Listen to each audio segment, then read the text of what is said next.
10वीचा paper फुटल्याप्रकरणी यवतमाळमध्ये आता दोघांवर गुन्हा दाखल करण्यात आलेला आहे। महागाव तालुक्यामध्ये कोठारी परीक्षा केंद्रावर मराठीचा पेपर फुटला होता, तर पेपर सोशल मीडियावर व्हायरल झाल्याचं पहिल्याच दिवशी परीक्षेला गालबोट लागल्याचं दिसलं। मात्र केंद्र संचालकानेच हा पेपर फोडल्याचं आता समोर आलेलं आहे। त्यामुळे केंद्र संचालक श्याम तास्के आणि एका अज्ञात व्यक्तीवर गुन्हा दाखल करण्यात आलेला आहे।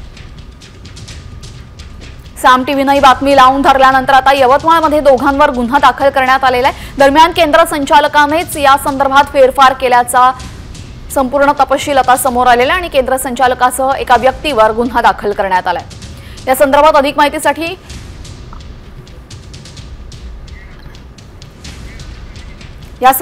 माहितीसाठी आमचे प्रतिनिधी संजय राठोड आपल्यासोबत जोडले गेलेले आहेत। संजय, काय अधिकची माहिती आहे? खरं तर काल यवतमाळच्या महागाव तालुक्यातील कोठारी येथील आदर्श विद्यालयातून मराठीचा पेपर लीक झाला होता आणि त्यानंतर प्रशासनाच्या वतीने तहसीलदार, गट शिक्षणाधिकारी यांनी त्या ठिकाणी पाहणी केली। रात्री उशिरा दरम्यान केंद्र संचालक आणि एक अज्ञात मोबाईलधारक यांच्या विरोधात महागाव पोलीस ठाण्यामध्ये गुन्हा दाखल झालेला आहे। जी धन्यवाद संजय, आपण दिलेल्या सविस्तर माहितीबद्दल। तर सामचा मोठा दणका आपण पाहिलेला आहे। पेपर फुटीवर आता कारवाई करण्यात आलेली आहे। साम टीव्हीने ही बातमी लावून धरल्यानंतर यवतमाळमध्ये दोघांवर गुन्हा दाखल करण्यात आलेला आहे।